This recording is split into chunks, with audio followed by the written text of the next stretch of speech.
Ce paysage semble tout droit sorti d'un film de science-fiction un peu kitsch. Une beauté du diable qui cache l'un des endroits les plus inhospitaliers de la planète. Fumerolles de vapeur de soufre,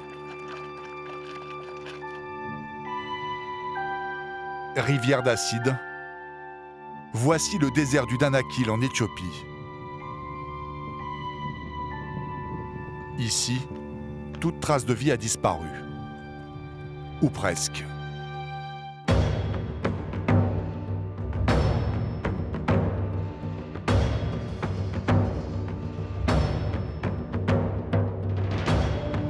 Seule la faim pousse les hommes à venir affronter la route de ce four à ciel ouvert.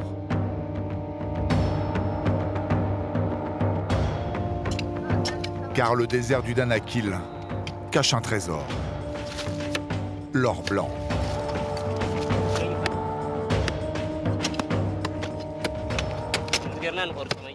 Voilà comment je sors le sel de la terre. Je découpe des morceaux dans le sol.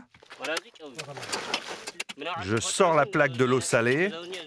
Je la nettoie et après je la vends au tailleur.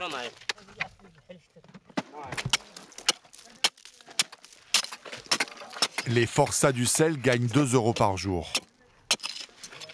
Tout juste de quoi survivre.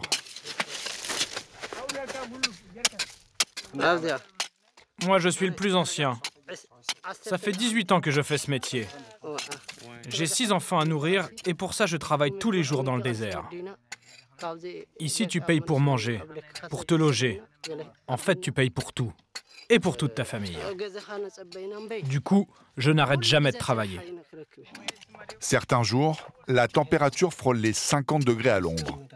Seul problème, il n'y a pas d'ombre. Il fait très chaud. Le soleil nous brûle. Et le sel nous ronge les yeux, la peau des mains et des pieds.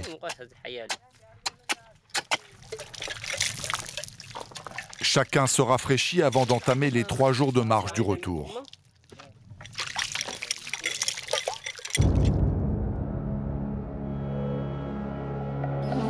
Ils auront une centaine de chameaux à gérer.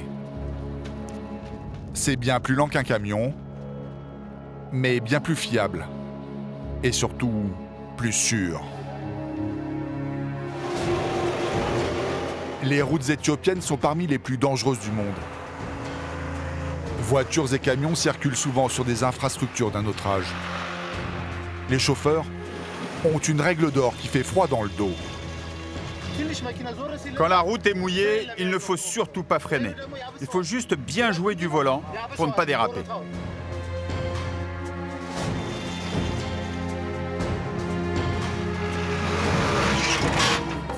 Quel que soit le moyen de transport, les Éthiopiens risquent leur vie. Ces antiques 404 ont un freinage très relatif. Et le train n'est pas plus sûr. C'est le plus vieux d'Afrique. Ces rails datent de 1917. Alors forcément, les déraillements sont fréquents. Le tortillard leur réserve quelques belles surprises en plein désert. L'Éthiopie serait le berceau de l'humanité. Ces forêts auraient vu naître les premiers pas de l'homme. Elles abritent encore de féroces et dangereuses traditions.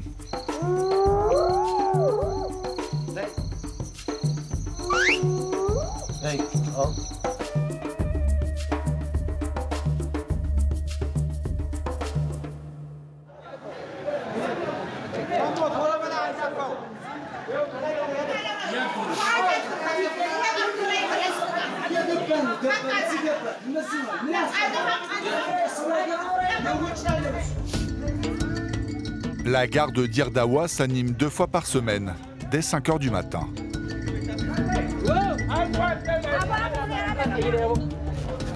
À chaque fois, l'ambiance est tendue.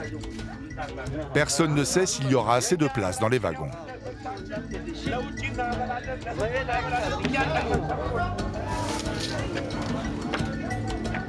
Il n'y a pas d'électricité dans le train.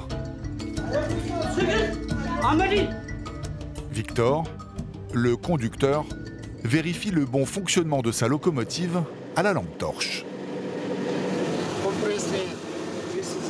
Je suis très attentif à ce cadran. C'est le niveau d'air comprimé qui régule les freins du train. Cette manette actionne les freins des wagons et celle-là ceux de la locomotive. Ce volant sert à accélérer et ralentir. Et cette clé à aller en avant ou en arrière. Tout semble désorganisé, mais pas tant que ça. Il y a de l'ordre dans cette pagaille.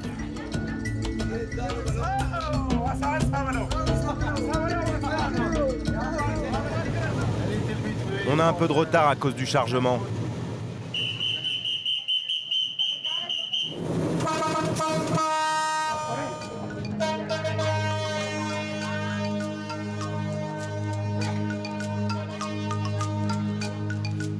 Le train entame son voyage avec seulement une demi-heure de retard. Un exploit.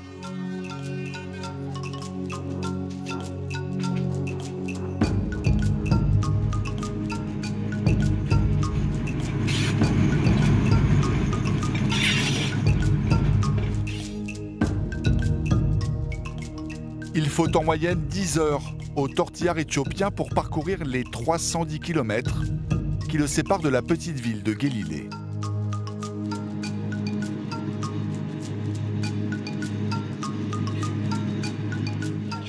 Dans les wagons, c'est la loi du « pousse-toi de là que je m'y mette ».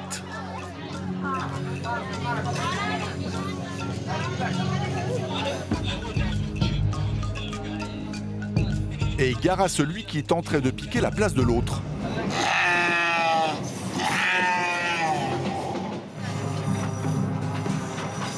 Les plus agiles cherchent de la place à l'extérieur des wagons. Et les moins farouches jouent même à un jeu dangereux. C'est facile de jouer les équilibristes. On n'a pas peur. On monte sur le toit pendant que le train roule, on a l'habitude. C'est pas dangereux. On fait ça depuis toujours.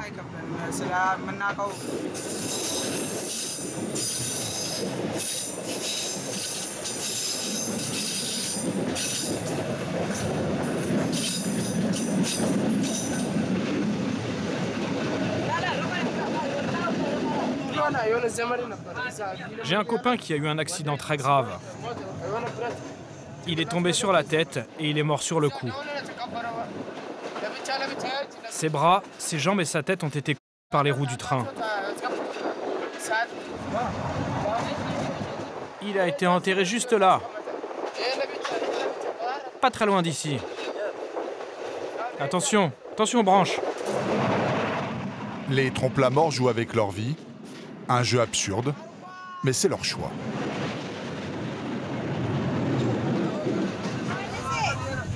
Les passagers, eux, n'ont rien demandé. Le train ne possède aucune sécurité. Les wagons sont même dépourvus de manettes d'arrêt d'urgence. Alors gare au manque d'inattention. Le billet aller-retour coûte 6 €, mais certains ont droit à une place à vie. Comme cette adolescente de 15 ans, Abeda. Cette jeune fille ne paye pas. Elle a eu un grave problème avec le train.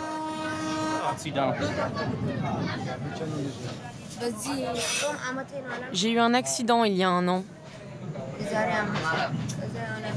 Je déchargeais ma marchandise quand le train est reparti. À ce moment-là, j'ai glissé et je me suis retrouvée bloquée sous le wagon. Heureusement, quelqu'un a donné l'alerte. Ils ont réussi à me sortir de là. Mais j'ai perdu une jambe. Regardez, à partir du genou, c'est une prothèse. Mais j'ai un ami qui a perdu ses 2 jambes.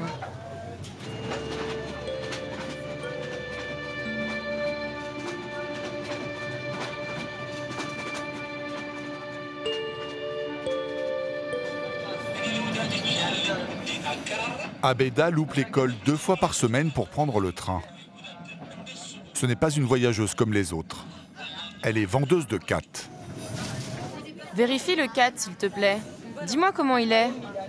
Les feuilles sont toujours bien vertes. Il faut qu'on l'aère un peu pour qu'il ne se dessèche pas. Quasiment tous les Éthiopiens mâchouillent ces petites feuilles au goût amer. Le khat est une drogue qui permet de rester éveillé. La plante est interdite en France. La concurrence est rude pour Abeda ce jour-là. Il y a plusieurs vendeurs de khat par wagon. Même au bar, ou plutôt ce qui y ressemble, on vend la plante. Si je ne vends pas mon 4 rapidement, il va se dessécher. Si c'est le cas, je baisse le prix et j'arriverai à tout vendre.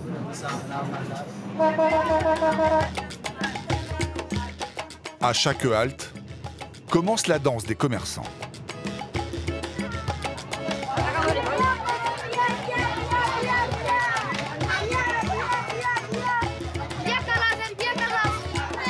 Les odeurs de beignets et d'épices emplissent l'air.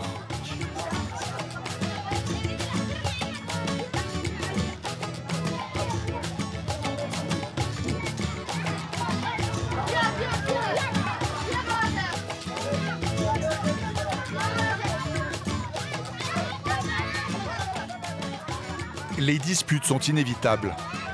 Apparemment, ceux-là ne se sont pas entendus sur les prix.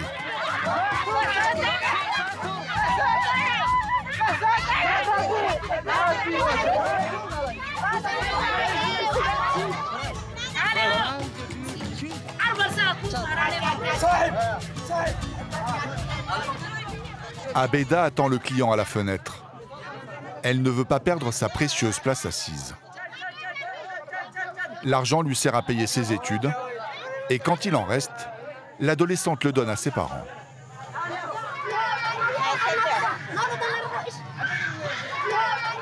Le tortillard est une ligne de vie. Il fait vivre les milliers de familles qui habitent le long de sa voie.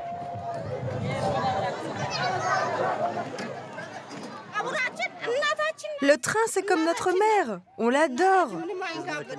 Tous les gens du village ont besoin du train. Même si on ne prend jamais le train pour voyager, il est très important pour le commerce. Si le train s'arrête, je n'aurai plus de travail. J'espère qu'il ne s'arrêtera jamais de rouler.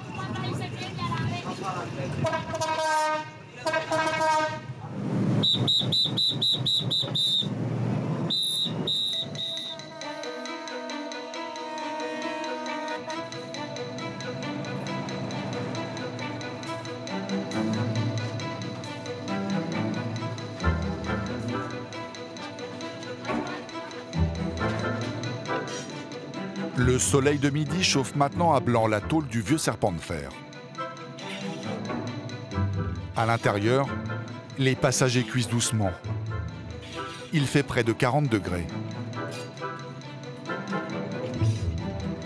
Même s'il n'y a pas de vitres, ni de portes, les courants d'air ne suffisent pas à faire descendre la température des wagons.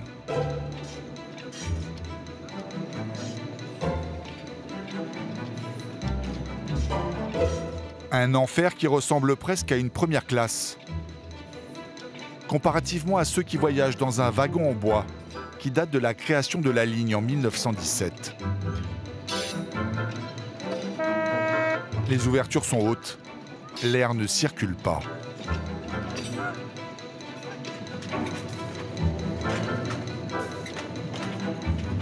Les 300 voyageurs ne sont pas au bout de leur peine.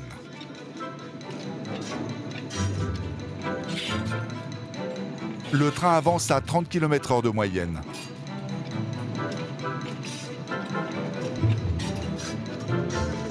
La vieille locomotive Alstom des années 80 fait ce qu'elle peut, mais les 3 millions de kilomètres qu'elle a déjà parcourus commencent à lui peser.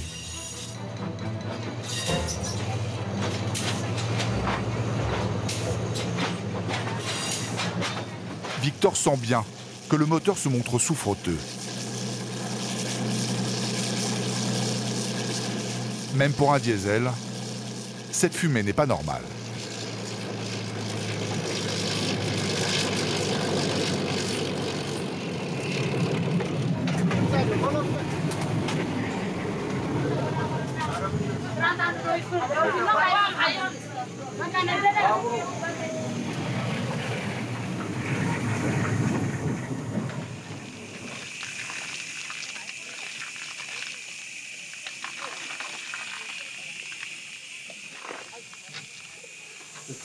La température de l'eau est élevée. Ça boue. Je vois de la fumée là-dedans.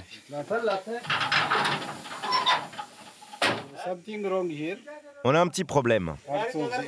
On va devoir réparer. On n'a plus de puissance à cause du turbo qui a cassé. Avant de mettre les mains dans le moteur, il faut attendre qu'il refroidisse.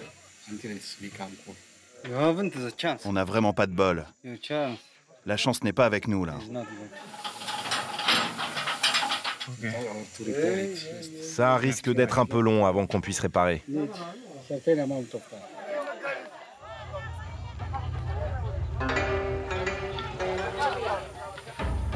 Les voyageurs le savent bien. La réparation peut prendre des jours. Certains décident de continuer à pied. Si le moteur repart, le train les rattrapera.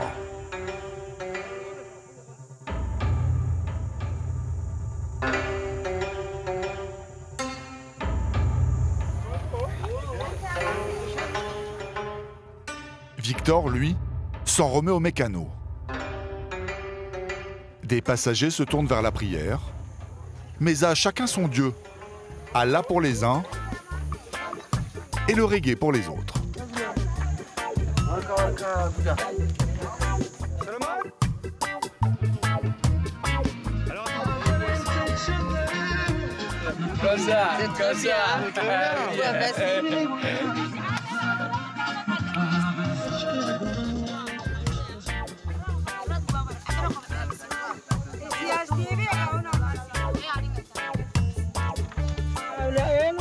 On veut de l'eau, s'il vous plaît. Est-ce que les gens du train vont nous donner de l'eau?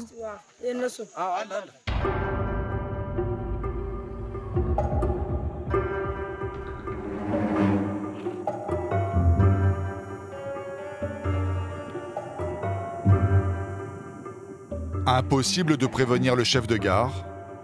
Dans le désert, les portables ne passent pas. Peut-être enverra-t-il des secours quand il se rendra compte que le train a disparu.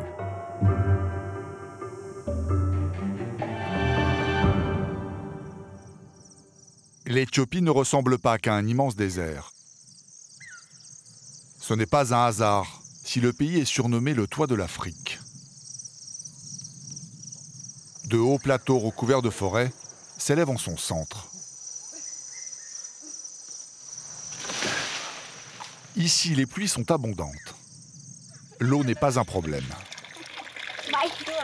Par contre, pour la cheminée, là, c'est autre chose.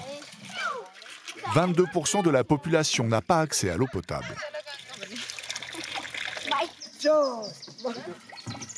Nathanaël est un porteur du précieux liquide.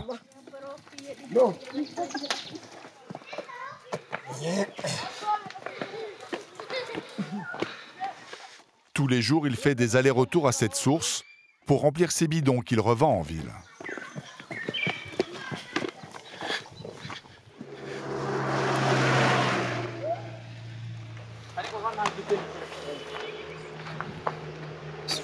J'ai fabriqué moi-même ce chariot pour transporter l'eau. Comme ça m'évite de payer le taxi. Par quel miracle son chariot résiste au poids?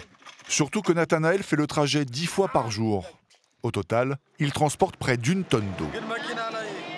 C'est très dangereux sur la route. J'ai un peu peur, mais bon, il faut que je le fasse.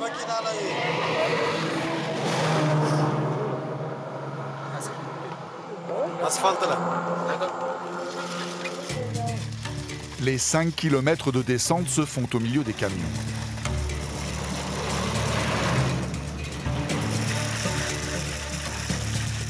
Les enfants ont fini par imiter son chariot.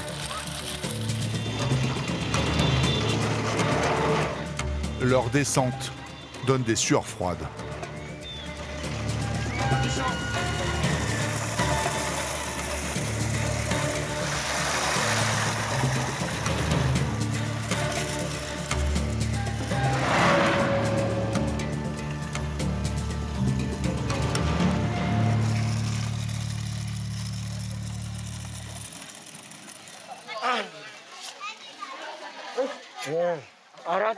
Je vends le jerrycan 15 centimes d'euros.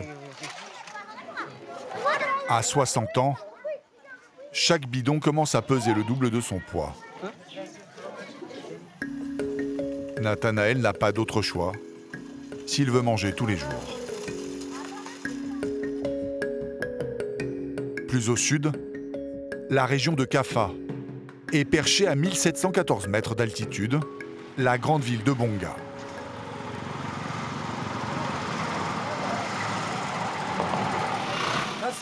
Ce matin-là, Salomon, conducteur de camion, n'est pas vraiment réveillé. On ne peut pas dire qu'il a le compas dans l'œil.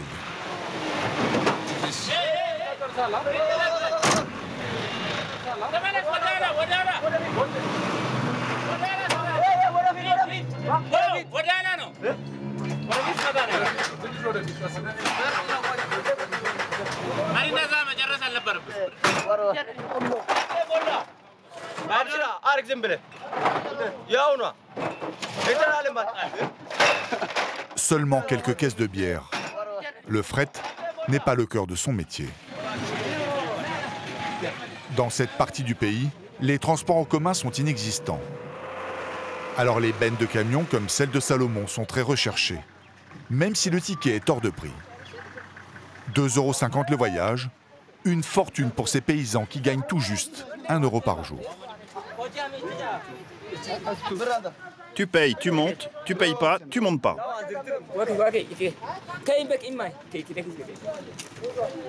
Tu peux payer ton ticket? Elle me dit qu'elle n'a pas d'argent. Je n'ai pas les moyens, mais il faut absolument que je fasse ce voyage. Allez, c'est bon. Je vais payer pour toi, va.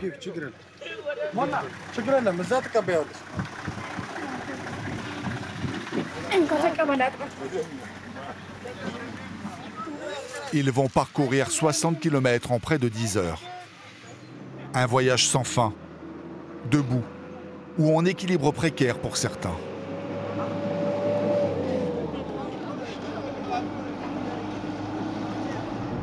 Les plus chanceux sont au fond de la benne.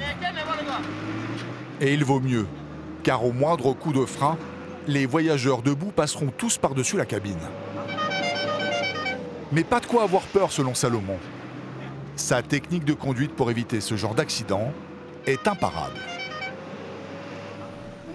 Un mauvais conducteur, c'est quelqu'un qui a peur de la route. C'est sûr, il aura toujours de gros problèmes sur la route. Les bons conducteurs, eux, ne freinent jamais. Ils jouent du volant, mais ne freinent jamais. 10 km plus loin, cette côte n'annonce rien de bon.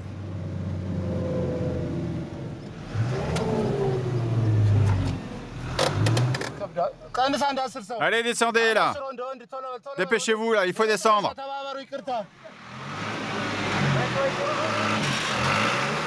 Une partie des voyageurs pousse, les autres sont obligés de continuer à pied.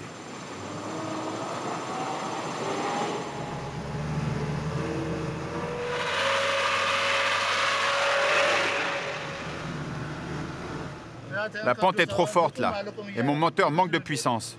Faut surtout pas que je m'arrête, parce que même sans passager, mon camion a du mal.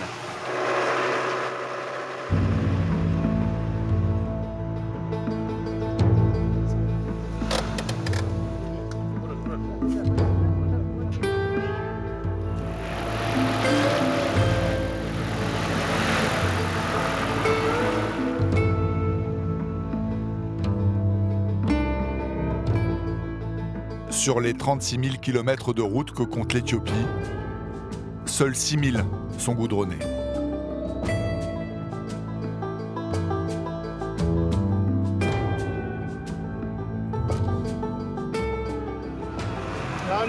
Il risque de pleuvoir là.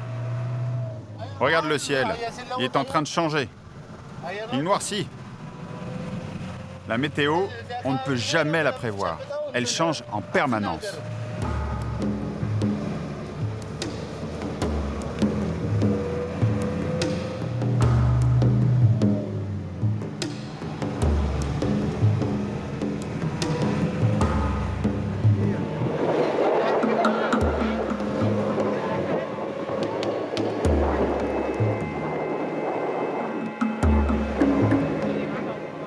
Les heures passent.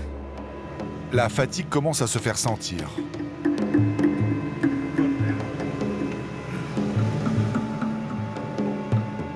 Salomon mâche du cat. La plante empêche de dormir, mais elle a aussi pour effet d'annihiler les réflexes. Et sur la boue, les conséquences peuvent vite devenir dramatiques. En 2004, quand j'ai commencé ce métier, il a plu pendant 1 mois sans discontinuer. La route était horrible. C'était une vraie patinoire. Un jour, alors que j'avais une 40aine de passagers avec moi, le camion est devenu complètement incontrôlable.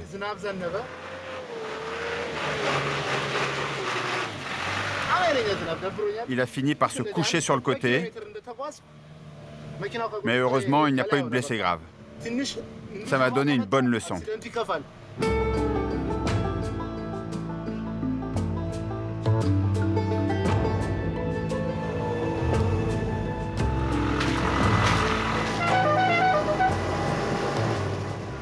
Les voilà à destination. 10 heures de voyage sans aucun problème. C'est assez rare en Éthiopie d'après Salomon.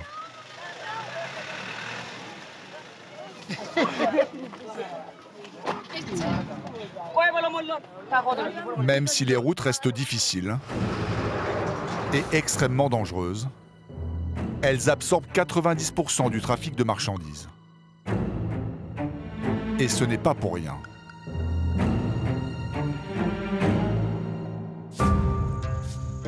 Le réseau ferroviaire éthiopien est une plaie pour le pays. Il ne se passe pas une journée sans un problème mécanique. Le train qui relie Dire Dawa à Galilée est toujours en panne au milieu du désert. Cela fait 4 heures que les 300 passagers attendent sous un soleil de plomb que l'on vienne les secourir.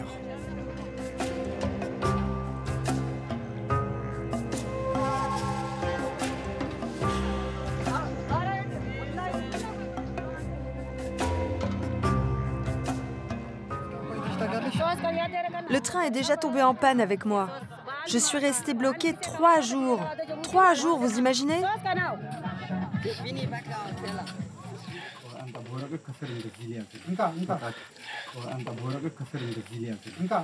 Victor, le conducteur, Ah, c'est pas facile.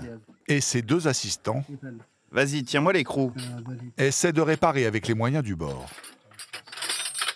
4 heures qu'ils bataillent avec leurs outils. Un de leurs espoirs se trouve dans les passagers qui ont quitté le train pour continuer à pied. Ont-ils pu prévenir la gare afin qu'ils envoient une nouvelle locomotive?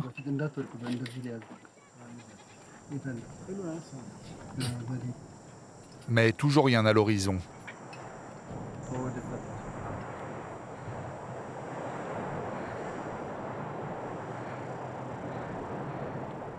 Les rails restent silencieux.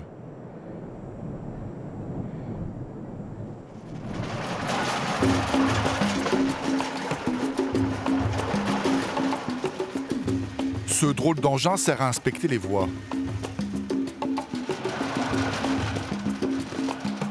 Mais ce n'est pas lui qui va pouvoir leur porter secours.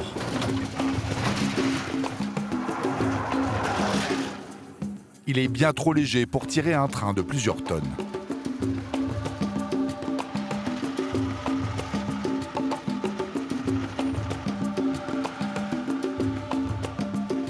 L'espoir se cache à la gare de Dire Dawa.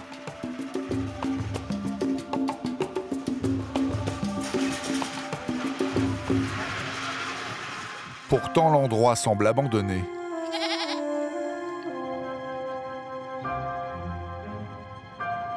La gare est un vestige de la présence française dans le pays.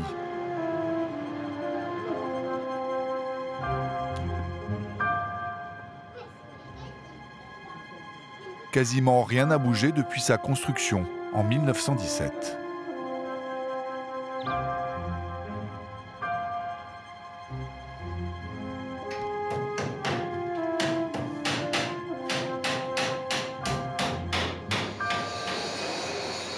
Ces hommes font ce qu'ils peuvent pour maintenir en vie les vieilles mécaniques.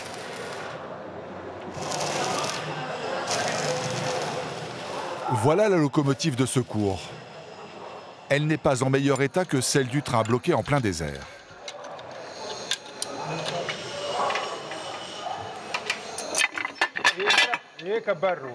Ce travail est un vrai casse-tête. Il me manque beaucoup de pièces détachées. Le moteur est compliqué, mais si je veux qu'il vive longtemps, il faut bien le graisser. Toutes ces pièces de rechange ont été récupérées sur des locomotives bonnes pour la casse. Les mécanos sont les rois de la débrouille, car plus aucune pièce ne se fabrique. D'ailleurs ici, rien n'est jeté.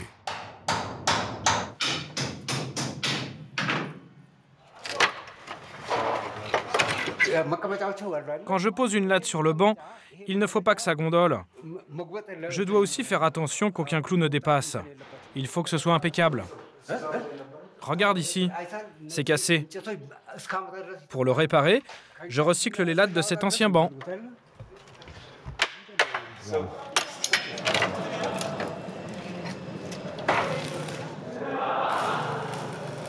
Cette locomotive de remplacement n'est pas prête de voler au secours du train, bloqué en plein désert.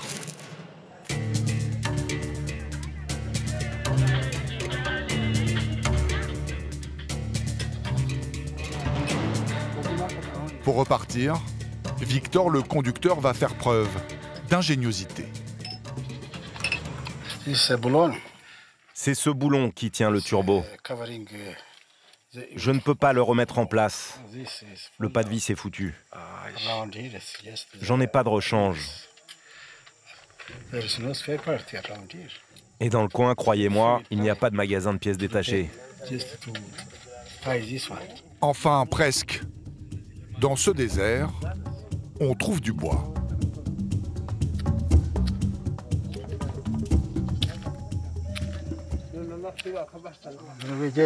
Il faut bien qu'on essaye quelque chose avec les moyens du bord. Avec ce morceau de bois, Victor compte maintenir en place le turbo du train. J'espère que le turbo va tenir avec ce bout de bois. Serre-le bien. Pour moi, c'est bon comme ça.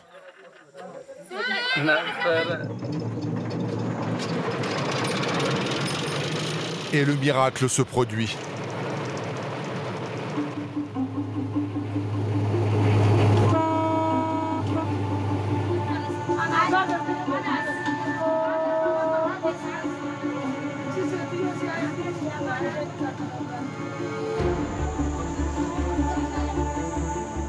Mais pas sûr que cette réparation de fortune tienne bien longtemps.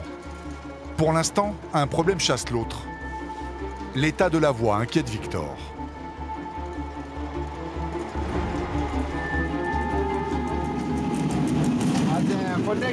Les rails ne sont vraiment plus en bon état.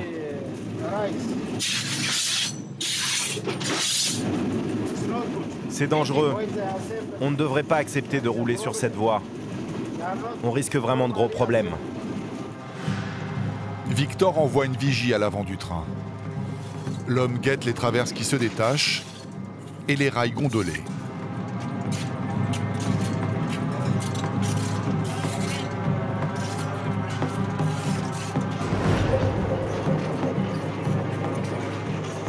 Victor fait tomber la vitesse de 30 à 20 km/h. Et il vaut mieux.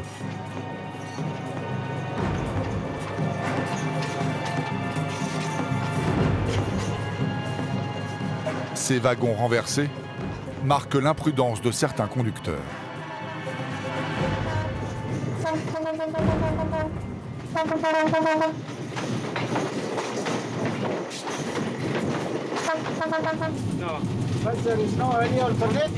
On n'a pas le choix. La Société des chemins de fer n'a pas l'argent pour faire les réparations. Cette situation ne changera jamais. Quand on roule sur cette voie, c'est une question de chance. Parfois, le train déraille tout simplement parce que les wagons sont trop chargés.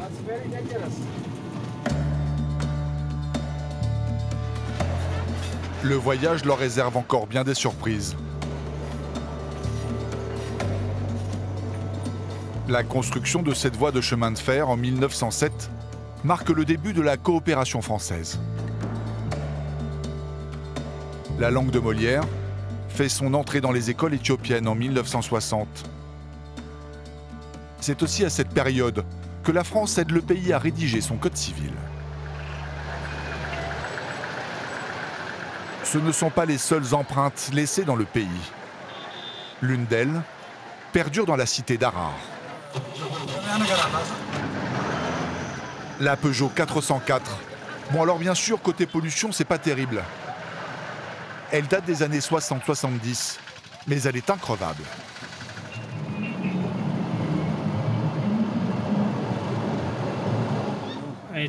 Les 404 sont parfaites pour le pays. Elles s'adaptent bien à la chaleur et elles sont assez puissantes pour monter les côtes. Comme elles sont costauds, on peut les charger au maximum. C'est une voiture française de qualité.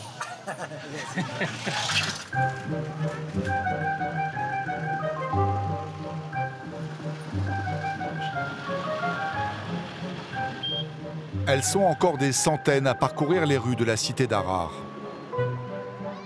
La majorité de ces vieilles guimbardes servent de taxi. Les carrosseries ont beau grincer, les freins ont beau chouiner, la solide française reste vaillante à la tâche.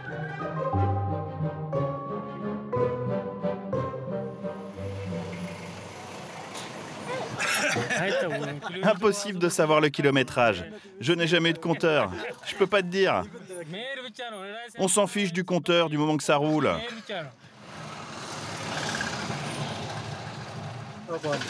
Rien ne marche dans cette voiture. Il n'y a aucun voyant. Il faut juste qu'elle roule, c'est tout. Salomon facture la course seulement 10 centimes d'euros. S'il demandait plus, très peu de personnes pourraient payer. Le taxi reste un mode de transport très populaire.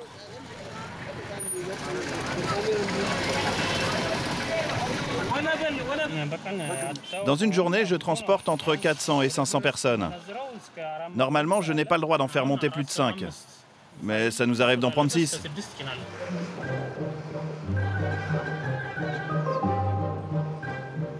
Selon Salomon, son taxi est la meilleure agence matrimoniale de la ville.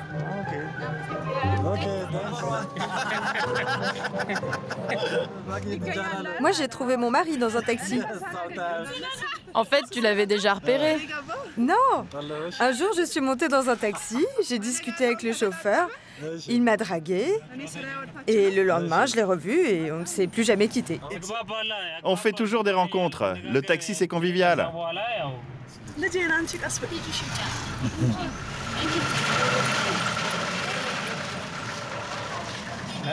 Je connais mieux mon taxi que ma femme. Je passe plus de temps avec lui qu'avec elle. Le secret de jouvence des 404 se trouve dans un coin reculé de la ville.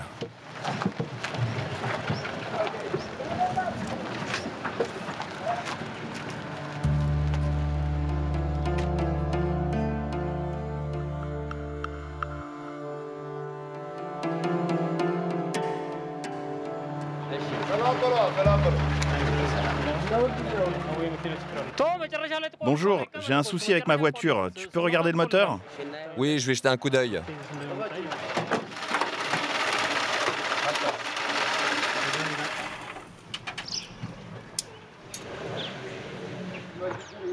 Voilà le problème. C'est cette pièce qu'il faut changer. Ça sert à réguler la vitesse de la voiture.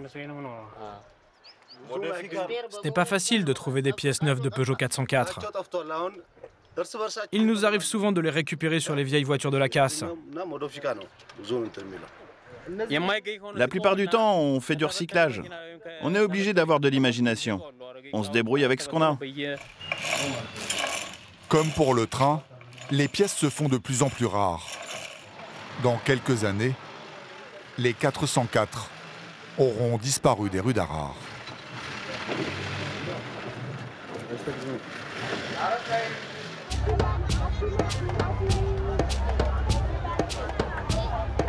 Il fut une époque où il ne faisait pas bon de traîner la nuit dans les rues de la cité.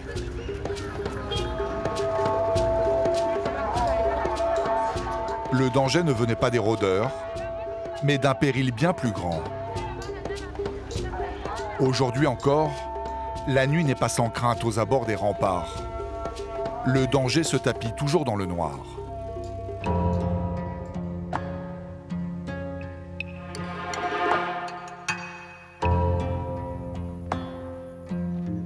Mulugeta et ses enfants sont les seuls à contrôler cette force qui terrifie les habitants.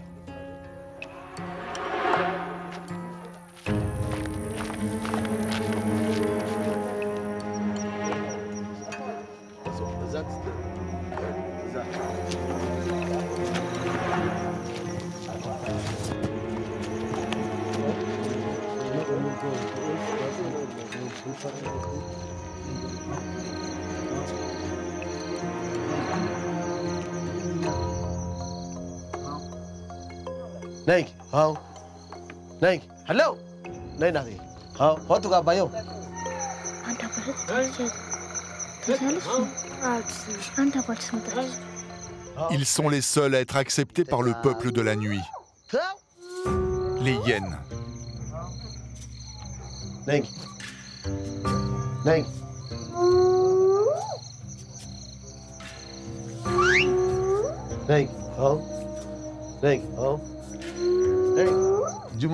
Au début, quand je voyais les hyènes, j'avais la trouille. Je m'enfuyais en courant. La hyène est très forte. Si jamais elle mord, vous n'avez aucune chance. Une seule hyène a la force de 7 chevaux.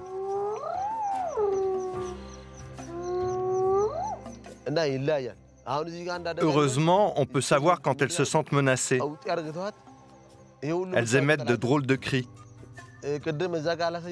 Je leur donne à manger tous les soirs parce que sinon, elles restent sauvages. Depuis le 19e siècle, un pacte unit les hyènes aux habitants d'Harar. Pour qu'elles cessent d'attaquer leurs troupeaux, les habitants laissaient les charognards envahir les rues de la cité la nuit, afin qu'elles fassent un festin de leurs ordures. Aujourd'hui, les hyènes ne servent plus des boueurs, mais la cité continue de les nourrir. Comme son père, Mulugeta leur apporte à manger toutes les nuits depuis 26 ans. La confiance est totale.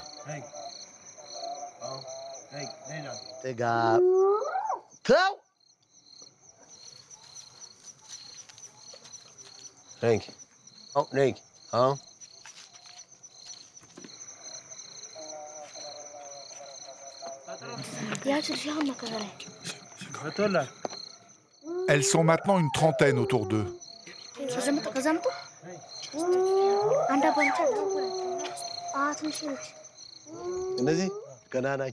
Regarde dans ce trou. Il y a plusieurs bébés. Dès qu'il y a un bruit, ils se cachent immédiatement. Regarde, voilà la mère. Mulugeta se fait un peu d'argent en revendant de temps en temps les bébés à des zoos. Je n'arrêterai jamais de donner à manger aux hyènes. Jusqu'à la fin de ma vie, je ferai ce métier.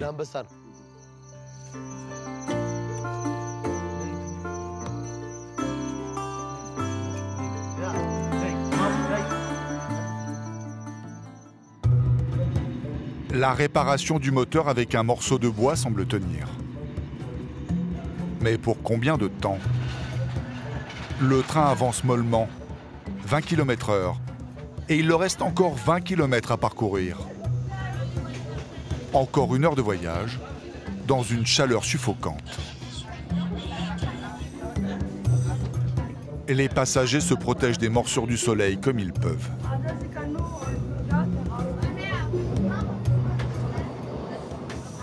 Il fait très chaud, ça m'assomme. C'est pour ça que je m'allonge.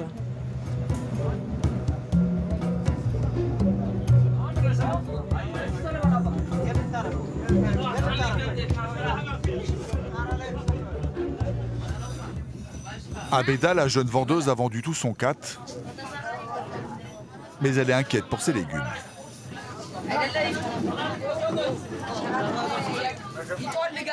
À cause de la chaleur, mes légumes commencent à flétrir. Je vois que les feuilles sont toutes ramollies. Et la jeune fille n'est pas au bout de ses peines.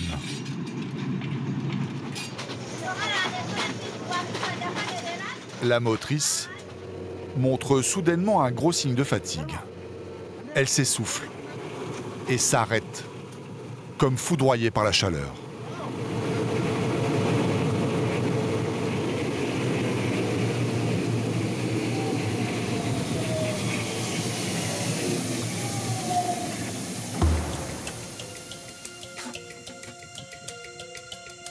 Vu l'étendue des dégâts, cette fois-ci les mécanos ne sortent même plus les outils.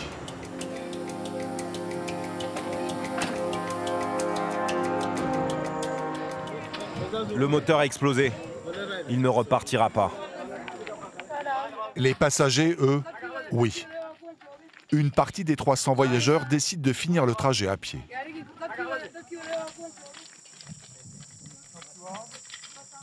Ah ouais? Il faut que je me dépêche, sinon mon cadre va être tout desséché. Victor, le conducteur, subit le sort des capitaines de navire.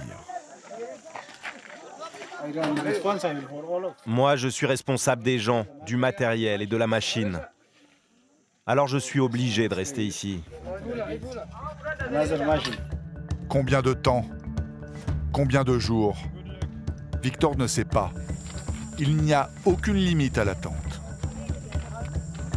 Pour atteindre leur destination, la ville de Gélilée, les naufragés du train ont encore 20 km à parcourir. C'est sûr, certaines marchandises n'arriveront pas très fraîches.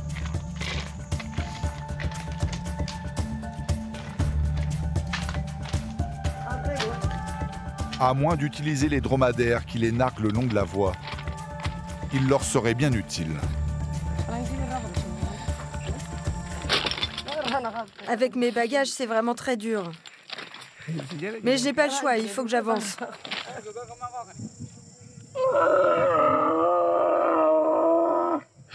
Certains passagers ont la technique pour capturer les bêtes.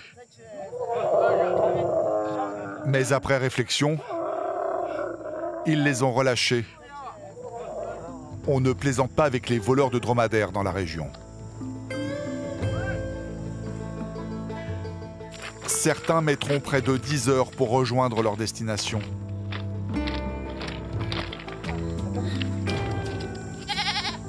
D'autres, épuisés, attendront sur le bord de la voie le train de secours.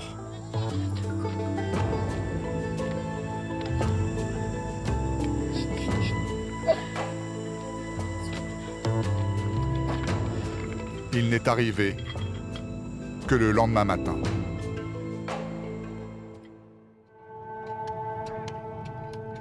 À 500 km de là, les bagnards du sel aussi se préparent à prendre la route.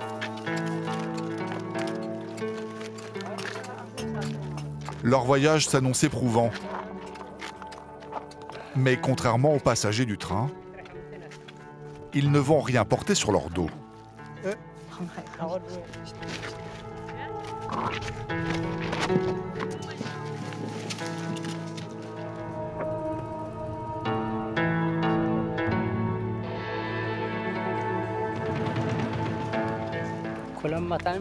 Avec mes 30 chameaux, je transporte 200 kilos de sel.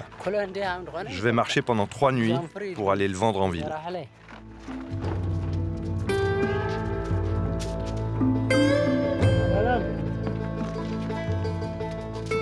De cette fournaise est née une légende. Le soleil avancerait dans le ciel grâce à un char tiré par des chevaux de feu. L'un d'eux, prénommé Aïtiop, aurait donné son nom à l'Éthiopie. Il y a peut-être du vrai dans cette légende, tellement sa chaleur semble rayonner sur le pays.